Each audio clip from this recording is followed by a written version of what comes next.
imparto la conferencia ahora en la Ibero, mi alma mater.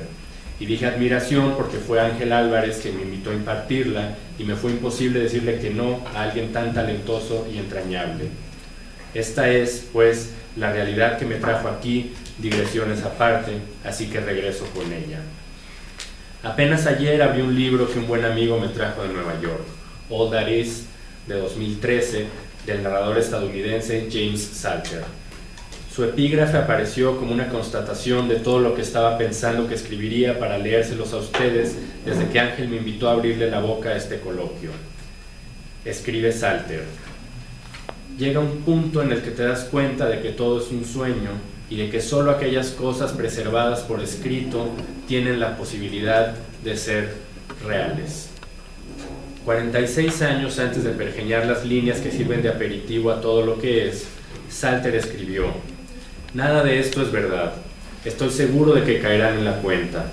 Tan solo estoy escribiendo detalles que entraron en mí, fragmentos que fueron capaces de seccionar mi carne. Es una historia de cosas que nunca existieron, aunque quizá cualquier pequeña duda al respecto, la posibilidad mínima, lo sumerge todo en la oscuridad. Las palabras anteriores aparecen temprano en A Sport and a Pastime, novela publicada en 1967, poco después de que se levantara la censura aplicada en Estados Unidos a novelas como Lady Chatterley's Lover de D.H. Lawrence. En su prólogo a dicha novela, el también novelista estadounidense Reynolds Price cuenta cómo la novela de Lawrence, si bien se podía conseguir en librerías de manera abierta y no en lo oscurito, era censurada por el propio correo, que hacía perdedizos los sobres que la contenían. Así las cosas, en poco menos de medio siglo, Salter dio un salto cuántico en su manera de cotejar la realidad con la ficción, y por realidad, en su caso, no me refiero a los eventos, o las cosas como él los nombra, cosas como objetos tangibles, sino a la escritura en sí. Allí donde en su novela de finales de los años 70 llamaba al lector a no creer en nada de lo allí narrado, en su obra más reciente lo invita a confiar plenamente en la palabra escrita como fósil de la evasiva y efímera realidad, es decir, la realidad onírica, inacible salvo por la palabra escrita y luego impresa. Salter llega a mí en un momento crítico en el que mi ser escritor es confrontado por mi yo académico, dedicado, ahora de manera muy formal, a la construcción del sujeto en la historia y en el discurso histórico. Si bien no soy historiador, a partir del 15 de octubre de este año, luego de 10 años de pertenencia al CIDE como asistente editorial primero y como profesor asistente después, me convertí en académico de la División de Historia gracias a un amable gesto tanto del azar como de la buena voluntad y la confianza de mis colegas. Este año, también en octubre, cumplí una década como escritor declaradamente profesional. Y es que hace 10 años le entregué el manuscrito de mi primera novela, La piel muerta, a mi editora, cuyas palabras fueron vertidas en un libro que apareció en febrero de 2005. Hoy, a una década de dicho evento, o de dicha cosa, como dijera Salter, la escritura de mi primer libro convive con la constatación de mi origen y de mi transformación en académico. He dejado constancia de ello en el texto que les leeré a continuación, presentado recientemente y en otra versión menos reposada en la Rice University en Houston y llamado Texas. Prólogo, prehistoria. Mi abuela materna se llamaba Ana. Nunca la conocí. Hay un retrato suyo en sepia que siempre me ha acompañado y en el que no mira a la cámara. Mi madre la recuerda como una mujer de grandes pechos y sexualidad pronunciada. La renta de su tumba venció y sus restos mortales fueron trasladados a una fosa común sin previo aviso a sus hijos. No hubo manera de exhumarla y darle justa sepultura de nueva cuenta. Nació en Hirschberg, en la Baja Silesia del Imperio Alemán, hoy Jelenia Góra, Polonia, en 1907 y murió de cáncer en París, Francia, en 1960. La mujer más antigua que conocemos es la Venus de Hohlefels. Mide 6 centímetros de altura y tiene entre 35 y 40.000 años de edad. Fue esculpida en un trozo de marfil de una hembra de mamut. No tiene rostro, pero sí unos pechos y una cadera prominentes, así como una vulva enorme en comparación con el resto de su cuerpo. Fue descubierta a mediados de septiembre de 2008 en una cueva en el valle del río Aj, en la Jura de Suabia, cerca de Scheipningen, Baden-Württemberg, Alemania. Busco todos los lugares mencionados anteriormente en Google Maps. Entre el lugar de nacimiento de mi abuela Ana y la cueva en la que fue descubierta la Venus de Hohlefels, media una distancia de cerca de 700 kilómetros. Tecleo el nombre de mi abuela, su apellido paterno y su apellido de casada. Descubro que tanto a ella como a mi madre les fue otorgada la nacionalidad salvadoreña el 8 de febrero de 1944 gracias a George Mandel Mantello, nacido en 1903, muerto en 1992, nacido Georgi Mandel en Bistrita, Transilvania, quien fuera primer secretario de la Embajada de El Salvador en Ginebra, Suiza. Ignoro por qué dicho trámite no se hizo extensivo a mi abuelo y a mi tío, aunque en realidad ellos no son parte de esta narrativa. Mi abuela Ana era judía y alemana, una mala combinación en la Europa asolada por los nazis y uno de los momentos más bajos de la historia de la humanidad, ocurrido hace apenas 60 años, poco más de media década. Ignoro qué tan judía era mi abuela. Lo único que sé es que se sintió tan traicionada por su país de origen que decidió nunca volver a su terruño. En Alemania, hace muy pocos años, mi madre descubrió que para ella el judaísmo era algo que tenía que ocultar. Luego pienso que no tanto, pues apenas me tuvo enfrente, decidió nombrarme David. La mujer que inspiró la creación de la Venus de Hohlefels no tenía nacionalidad ni religión. En su época, el Paleolítico Medio, la historia aún no existía y, como quiere Werner Herzog en Cave of Forgotten Dreams, el ser humano era libre y no estaba sometido al yugo del tiempo.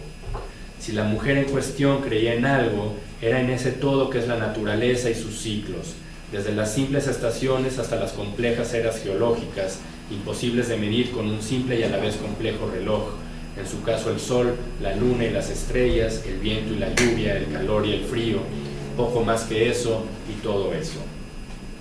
Retomo las anotaciones que hice en mi libreta amarilla. Me cito: no soy historiador y, sin embargo, soy parte de la historia y al mismo tiempo tengo una historia propia.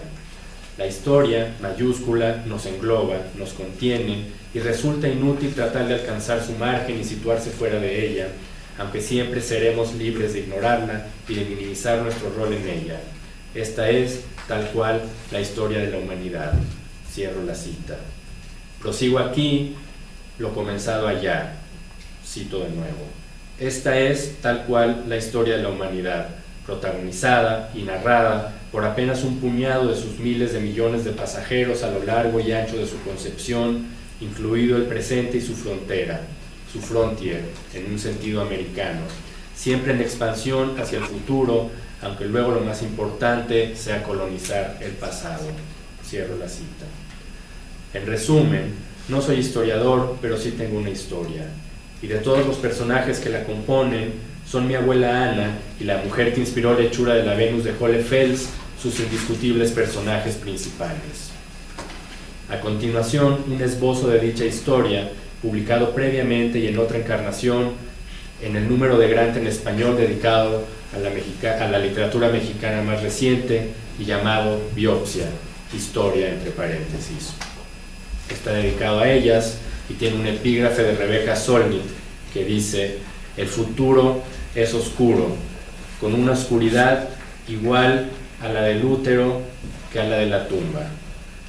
1. El tiempo verdadero comienza cuando nacen nuestros hijos. Que un hijo se nos adelante y muera antes que nosotros, para eso no hay nombre. El tiempo cesa. Esto lo comprendí hoy, luego de platicar con mi padre y de que me contara, con los mayores detalles, la muerte de su hermana Gabriela, Gaby, mi tía para siempre niña y desconocida.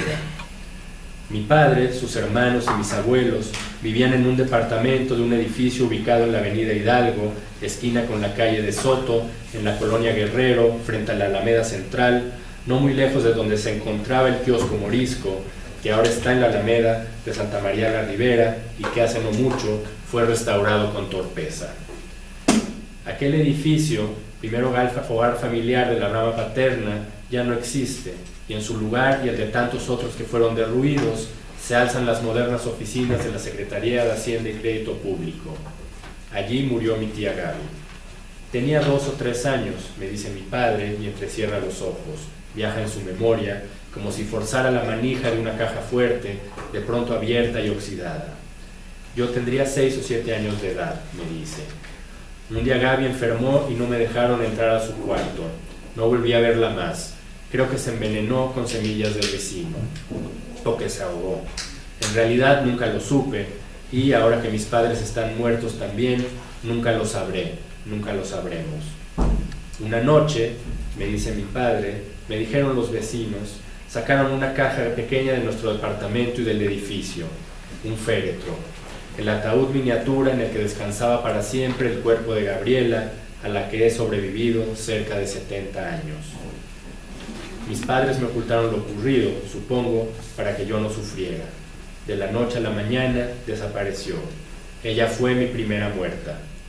Mis papás culpaban sin más al sistema, me dice mi padre. Al parecer llamaron a la Cruz Roja, pero la ambulancia nunca llegó. Lo que yo creo es que mis papás se rindieron y dejaron morir a mi hermana, que no hubo manera de salvarla, que era demasiado tarde, pero nunca me contaron la verdad. Yo la hubiera llevado al hospital en brazos, me dice mi padre con los ojos ahora del todo abiertos, de iris azul y traslúcido en su revelación, las pupilas 2 islotes negros fijos en el recuerdo. Mi padre calla y se descubre en mis propios ojos, pero ninguno de los dos llora. Guardamos silencio durante algunos segundos, 1 minuto de silencio por Gabriela, y luego proseguimos nuestra charla. Solo entonces comprendo, o creo comprender, por qué mi abuela fue una mujer tan recia, tan difícil para mí. Su tiempo se detuvo cuando murió su hija menor, la última que tendría. Ningún nieto, yo fui el primero, se la devolvería. No sé bien cómo integrar esta historia, que me es casi ajena, a este temprano catálogo de muertos. Aunque ya lo he hecho, y es la semilla de mi propia historia, el prólogo de pronto obligado a lo que llevo muchos años contándome y apenas ahora traslado al papel y luego a la pantalla, para que luego regrese y se fije para siempre en estas páginas. Tengo otros muertos, me dice mi padre y los enlista. El suicida del edificio de enfrente, en la calle de Soto, el químico que murió asfixiado en su casa por encender un anafre y no abrir o bien cerrar las ventanas, los atropellados en la carretera México-Toluca, a los que veía desde su oficina en la planta de Sintex, el señor K, que se clavó un cuchillo en el pecho y se tiró al patio interior de la casa de Lord Byron, Polanco, en donde mis abuelos lo albergaban, otra casa hoy demolida. Los muertos de mi padre, con Gaby a la cabeza de la fila, se convierten en mis muertos, son parte de mi herencia y patrimonio. La charla termina. Mi padre me sonríe con gesto agridulce, alegre de haber platicado conmigo y triste por el recuerdo, depositado no solo en mi hermana y en mí, sino en sus nietos nacidos el mismo año. 2. Y ahora pienso en mi madre, pero no platico con ella. Recupero los retazos de la historia que me ha contado una y otra vez como un mantra, como una manera de constatar que sus pies están firmes sobre la tierra. ¿Quién es el primer muerto de mi madre? Ella no me lo ha contado o no me lo ha dicho como tal, pero me atrevo a urdir una respuesta ahora que mi padre ha cerrado los ojos, sumido en una de sus siestas diarias. La primera muerta de mi madre es su propia madre, Ana, además de los 6 millones, entre los que se cuentan varios miembros de su familia, tanto paterna como materna, la nuestra. Mi abuela Ana, quien los sobrevivió a todos con espíritu de acción y resistencia, murió cuando mi madre tenía 18 o 19 años, en 1959 o en 1960. Había nacido en Berlín y murió en París, no sin antes dar a luz en Montauban, a donde llegó embarazada y sobre una bicicleta 2 días después del ataque de los japoneses a Pearl Harbor y del recrudecimiento de la Segunda Guerra Mundial. Nunca regresó a Alemania, de donde salió perseguida por los nazis. Su cuerpo, abatido por un cáncer, terminó en una fosa común luego de que mi tío y mi madre no pagaran la renta del lote del cementerio. ¿Qué habrá sido de su lápida?, me pregunto. En mi familia hay más preguntas que respuestas.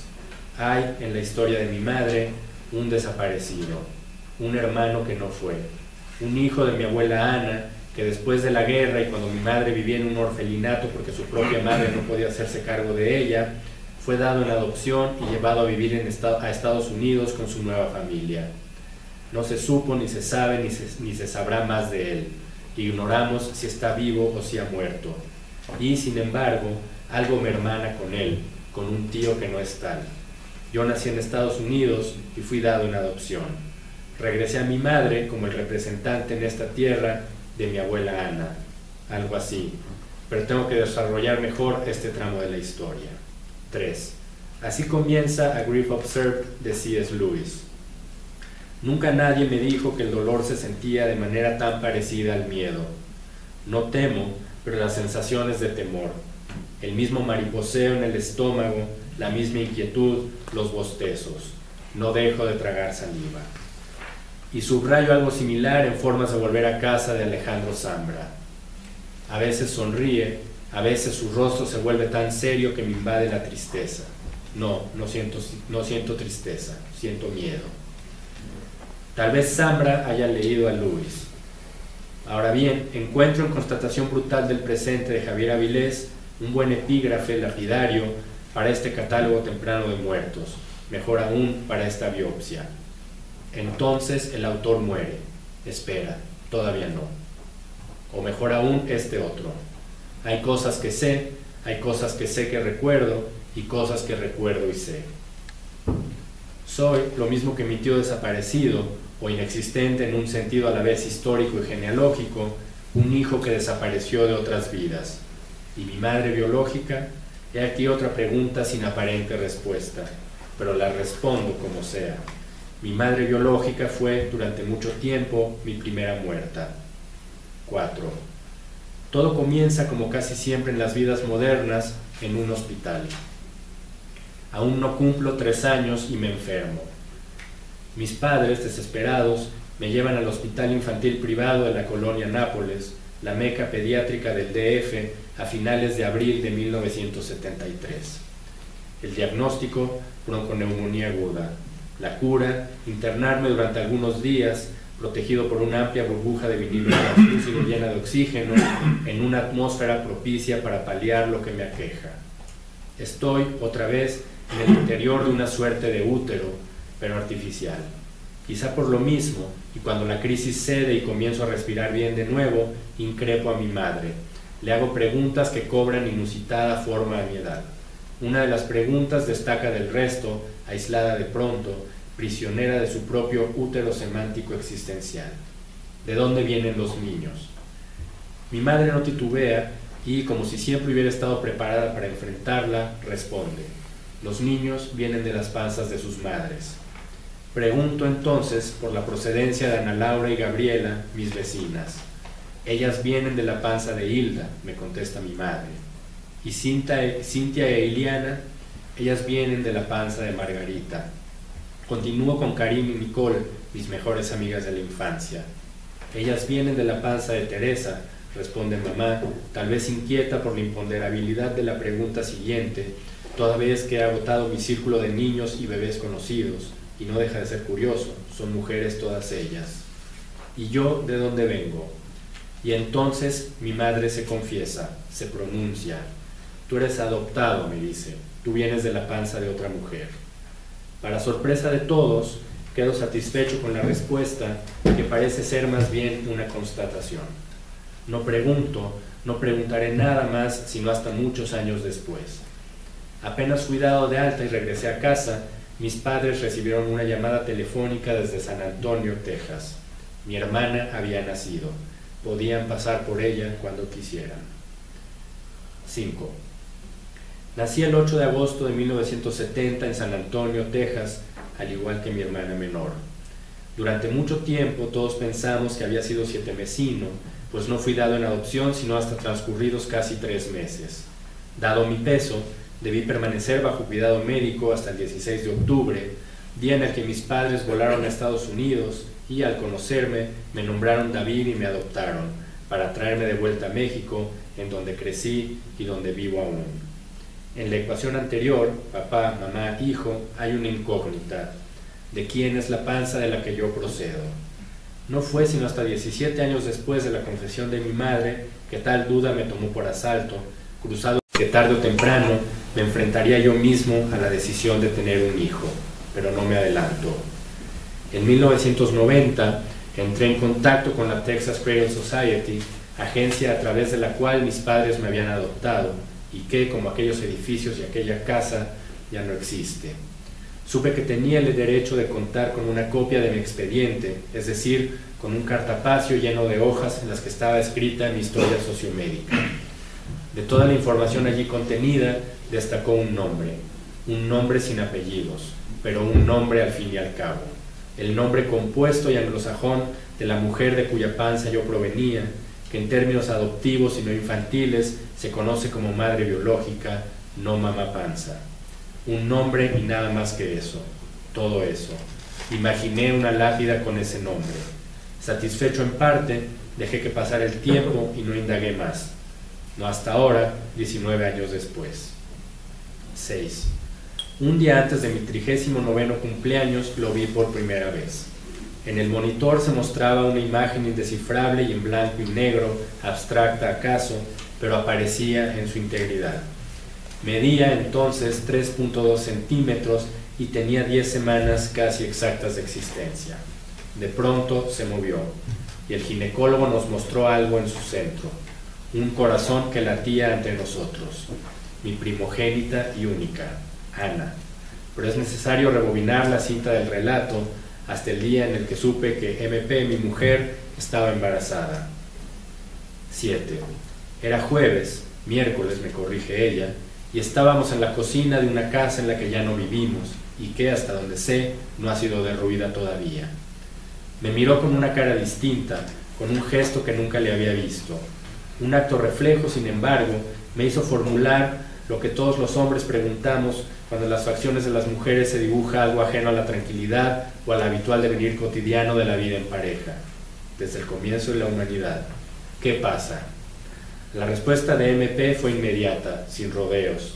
Pasa que estoy embarazada. Mi réplica fue silenciosa pero elocuente, una sonrisa, y la aceptación inmediata del hecho, uno de mis mayores deseos, que si no el más grande, de pronto consumado. Y aquella incógnita latente, el nombre revelado pero sin mayor sustancia de mi madre biológica, brilló como relámpago primero y resonó como trueno después en mi memoria. 2 días después, era viernes, me buscó una amiga, adoptada también a través de la Texas Cradle Society. En resumen, me dijo que había comprobado la existencia de su madre biológica, la verificación de los pocos datos que sobre ella tenía, gracias a la ayuda de un portal de internet y el auxilio de lo que llamó una serie de ángeles buscadores. Mientras conversaba con ella en línea, abrí el portal. El nombre sin apellidos de mi madre biológica, su fecha y lugar de nacimiento, así como la otra información que sobre ella tenía, siempre la creí poca, resultó ser demasiada, se transformó en un breve anuncio en el que pedía ayuda para dar con su paradero. La historia, salvo por los 39 años que la precedían, no es larga. Horas después de publicar mi anuncio en la red, un mensaje llegó a mi buzón electrónico, convertido de pronto en otro útero. El ángel buscador que me escribió revelaba los datos de identidad de mi madre biológica. Pronto, y uno tras otro, más mensajes llegaron a mi buzón de entrada.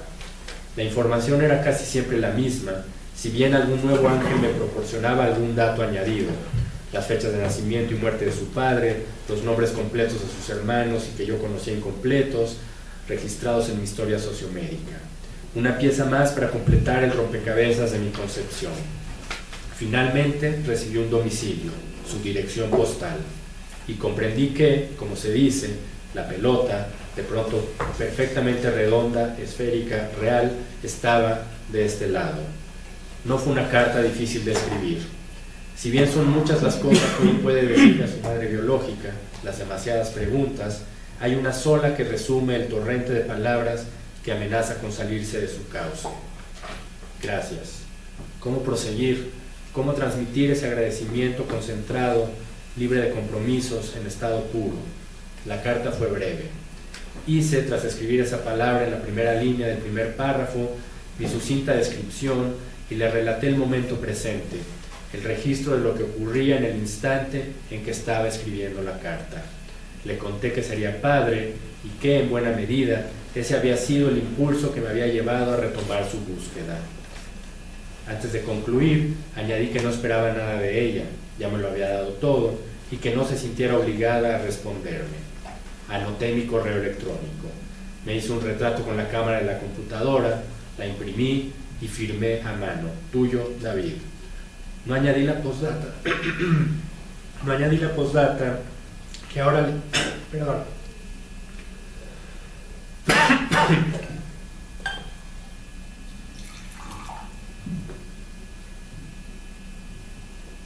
Perdón por el drama del agua, se me secó la garganta. No añadí la postdata que ahora da cuerpo a este relato. No le dije que ella era y había sido hasta ese momento mi primera muerta, porque estaba viva. Su nombre no estaba grabado en lápida alguna, no todavía. Llevé la carta a la oficina de correos más cercana a la casa y comenzó una nueva espera de pronto familiar, una espera de algún modo predicha, retratada incluso en mi primera novela, ofrecida tanto a mi madre como a ella en su calidad de útero, destinataria ahora de mi agradecimiento acumulado, su nombre tantas veces invocado. 8.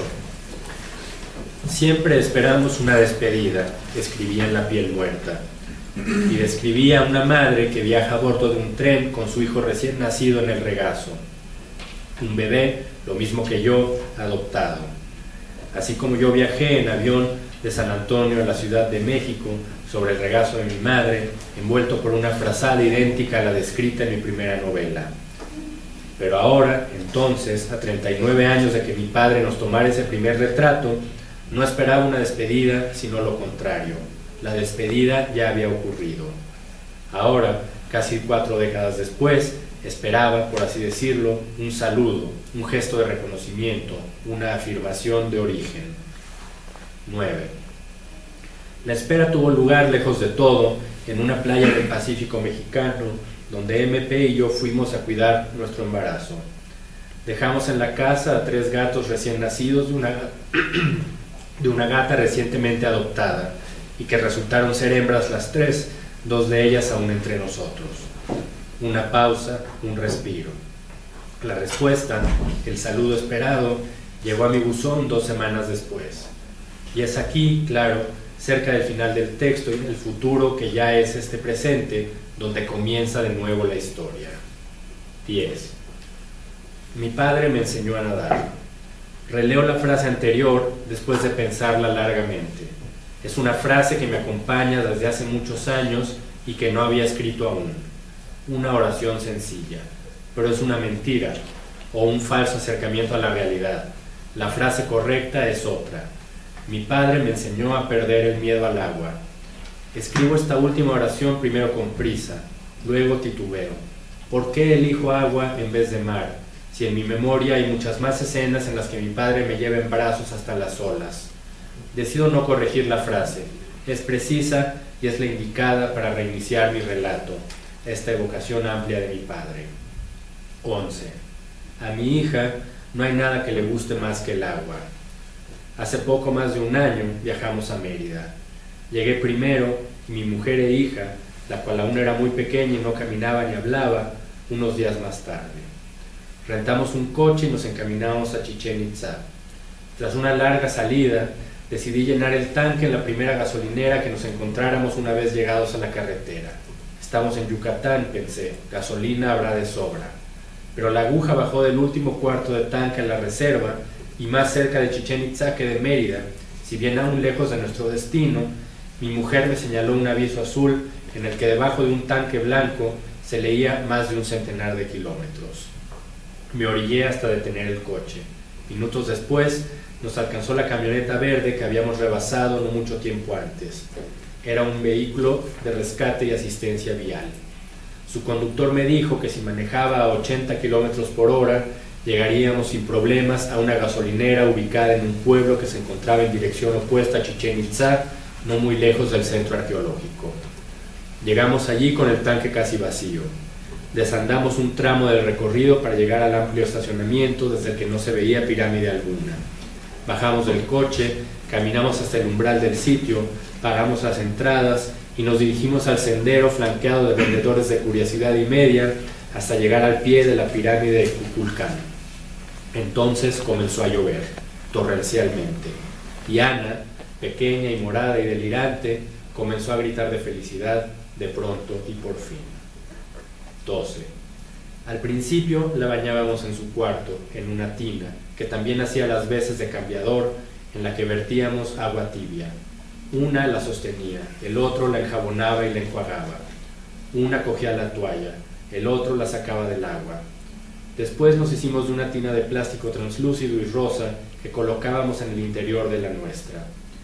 Llegó el día en que no tuvimos que bañarla entre los dos y por esa repartición no explícita de las tareas, fui yo el que se encargó de la rutina. No sé cuántas veces he bañado a Ana desde ese entonces hasta el día de hoy, pero es más de medio millar. Así mido mi tiempo ahora. La baño en nuestra tina, donde todo lo señala y todo lo nombra. Acabo de hacerlo hace unos minutos y antes de que se vaya a dormir, la siento a mi lado y en su compañía concluyo esta biopsia que apenas comienza. Texas, colofón. Regreso, como el mar que se fue de la costa de Puerto Trinidad, la ciudad imaginaria que es protagonista de La piel muerta, mi primera novela, al origen. El origen que es a la vez realidad y las más de las veces ficción. Mucho tiempo antes de que escribiera todo esto, compré un cuaderno verde en Barcelona, la versión española de un composition notebook, un poco más pequeño que la versión americana, así como de forros más resistentes. Lo titulé sin más Texas. Mi idea era tomar notas para luego escribir un guión del mismo nombre, una versión moderna de la tragedia griega de Edipo, que es, sobra decirlo, la pesadilla de cualquier hijo adoptado. No me había asomado a las páginas de Texas, sino hasta el día en el que fui invitado a ofrecer esta plática. Hay, sí, notas sobre dicho guión en sus primeras páginas, si bien después de todo se desvía hacia la escritura de La piel muerta, cuyo manuscrito definitivo concluía hace 10 años por estas mismas fechas. Y por estas mismas fechas, hace 44, fui dado en adopción en San Antonio, Texas, después de pasar cerca de 3 meses sin nombre y sin padres, como ya he leído en biopsia. En ese entonces no conocía tantos detalles de mi abuela Ana, ni había visto a la Venus de Hohlefels. Tampoco conocía a mi madre biológica, y mi hija, Ana, estaba a años luz de ser una realidad en mi vida, en esta historia. No hay por ahora más conclusiones que estas, aunque todo está escrito allí, en las páginas de ese cuaderno verde llamado Texas, hoy por fin colonizado. Regreso a la realidad inicial, a un paso de concluir esta intervención o esta cosa que solo existe porque la he convertido en escritura impresa. Leo un nuevo, breve colofón que todo tiene que ver con lo que hoy, en realidad, siempre y de nuevo en realidad, importa más que otra cosa, que se llama 9.9. 22 de febrero de 2010, las 7 de la mañana pasadas, en el quirófano de un hospital en la Ciudad de México. Nace Ana, mi hija, y veo cómo el ginecólogo la saca de la entraña de mi mujer, corta el cordón umbilical y se le entrega a la neonatóloga, que se la lleva para hacerle la prueba Apgar y luego traérnosla para que nos huela y lo hablamos, para que nos reconozcamos como familia. El primer contacto con Ana me hace sentir lo que nunca antes había sentido, lo que ninguna de las muchas drogas que he probado, la literatura incluida, me ha hecho sentir. Es, sí, la vida en estado puro, el exceso de vida, la vida en sí. Acuno a mi hija y el efecto de la droga se potencia. La realidad no se altera, se asienta, se vuelve tangible. Puedo escucharla, olerla, degustarla, mirarla toda ante mí, concentrada toda ella en Ana. Prueba de Apgar 9.9, una bebé perfecta, y en el lazo que nos amarra a los tres, aquí y ahora y siempre. Han pasado 4 años y 7 meses y 8 días desde entonces. Es octubre de 2014. El efecto de la droga perfecta no ha cedido. Se hace más intenso cada día cuando Ana nace de nuevo después de la noche y son las 7 de la mañana pasadas y entro a su cuarto a despertarla o entra ella a nuestro cuarto a despertarnos, siempre perfecta y luminosa y con un agujerito en la mejilla, producto de su sonrisa sin tregua y su vocecita cada vez menos ininteligible. He intentado dejar registro de este exceso de vida en palabras y en imágenes, en millares de retratos que nunca capturan del todo la excesiva realidad de ser el papá de Ana en un país rebasado de realidad, un país en el que la educación es sacrificada todos los días, desollada, enterrada en una fosa clandestina, incendiada en una guardería, descabezada, mutilada, vuelta anónima, colgada de un puente, tirada en la vía pública, descubierta. Aún así, el efecto de la droga vital no cede, no se deja vencer, más aún se intensifica. La realidad toda, jodida y formidable, desfila entre los ojos de mi hija y mis ojos. Todo eso, excesivo, palpable, alucinante en su embrutecida y monolítica consistencia. Todo ha cobrado sentido. Y decir todo es decir algo excesivo, algo opuesto a nada, nada. En México, hoy, el tipo de cambio de la vida es una vida por nada, cero. Pero me niego a ser parte de esa nada y prefiero el exceso del todo. La realidad abrumadora de ser en un país que se inmola, un país en llamas, un país que, al final del día, es sana y somos nosotros. Mi mujer, nuestra familia, yo, tú, nosotros. Ellos que, aunque muertos, todos tienen un nombre y fueron esa droga de vida y exceso al nacer, aquí, ahora. Muchas gracias.